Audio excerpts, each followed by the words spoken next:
open it up for questions on Zoom. Hey, Coby, thanks for your time, man. I appreciate it. This is Les here. Sorry about that. Just how big was that interception late in the game Friday night? And then what happened with your teammate kind of colliding into you, and how you feeling after that little shakeup?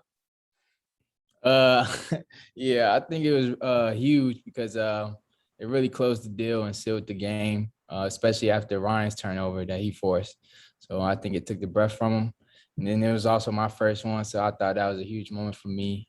After all these years and all that I've been through, it's been good to get that moment. And then it was just crazy to see Gavin and us collide together. But I think I was glad to see him get up from that. I think we were both shaking up a little bit.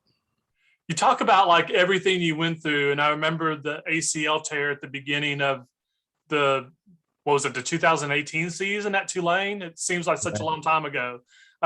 What else? I know you've had some other nicks and bruises along the way. Just walk me through what it's taken for you to get back out on the field this year.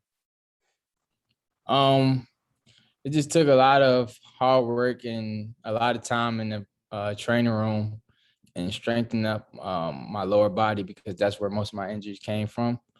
And a lot of hard work and dedication back at home as well, working with some trainers back at home.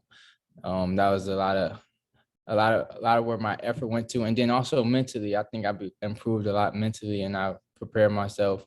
The routine I have has that I've learned and I've developed has made me a better person, a better player, and also more prone or more not prone to those injuries that I was having. Coby, the pick late in the game against Virginia, it's not like that's just like a late game fluke or anything. You're playing really good ball. You know, you earned first string in a Wake Forest secondary that's probably as deep as we've both seen during your time at Wake Forest, right? What do you think was going well for you during camp, and how do you think you were able to kind of rise above the stiff competition? Yeah, I think I just I have a good feel for the game. I think that's one thing that separated me. And I was because I have a lot of experience and I had a lot of time off to see, you know, how to learn mentally and see how the teams would prepare against us and attack us. I think that helped me, you know, elevate my game to another level. And so that what really separated me. Do you also believe that it's as deep and as talented as a secondary as we've seen at Wake Forest? Most definitely. I think this is the most competition that we had, and it's been the most competitive. And I think our depth has really helped us stay fresh. Coby, with all that depth, you guys are still pretty young back there. You're kind of like Father Time back there a little, aren't you? Yes, I am. I am one of the older guys. It took a lot of maturing, especially with my time off. I've learned a lot from some of our previous captains, even our captains now, and just how to become a leader in some way.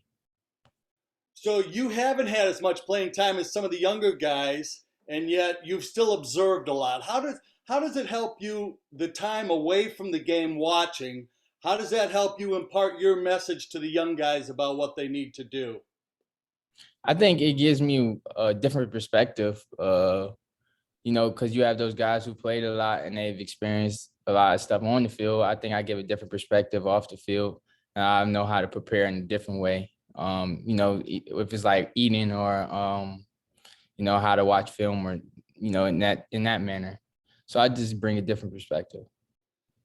Well, I've got to be honest, that Tulane game, you were standing and then you were down on the sideline. And I just happened to be looking at the sideline at the moment. And it was like, what the heck happened there? What the heck happened there? I don't even know. I just remember I was running and then my leg just gave out while I was trying to decelerate. So it was a crazy moment. It was a crazy moment. What does it mean having Nick back there now? The coaches have talked some about him being like a coach on the field as well, and you've got the experience back there. What does he bring to the table? What did he bring to the table Friday night? He's an excellent player, and I love playing with him because he knows he's on it and he knows everything there is about football. He loves it so much, and he just elevates everyone's game that he plays around. So, I love having him back there, especially him and 3. They're both some of the best guys to play with. And I think I think all our safeties do a great job of working together, communicating, and making sure we're all confident.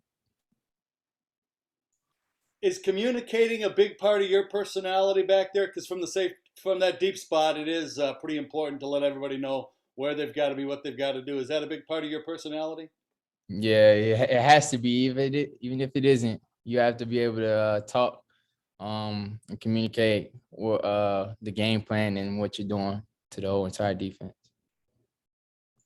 Kobe, you mentioned watching tape, and I guess moving things forward, what is it you're seeing out of Louisville? Obviously, we know the quarterback is extremely dangerous, but what are you seeing from that offense that has you concerned, or what do you have to battle against on Saturday? They're definitely a talented team. They have the pieces. That quarterback is very good and he's mobile. So we just have to do a good job of containing him. And even I think the quarterback, he's done a great job of improving his throwing ability and capability of reading defenses since last year. So we're just gonna have to contain him and do a great job of stopping the run in the pass. Anything else, guys? Thanks, Kobe. Thanks, Kobe. Thanks, Wow, Kobe. thank Sure was glad to see you get up Friday night too in that little scrum on the interception. Yeah, thank you.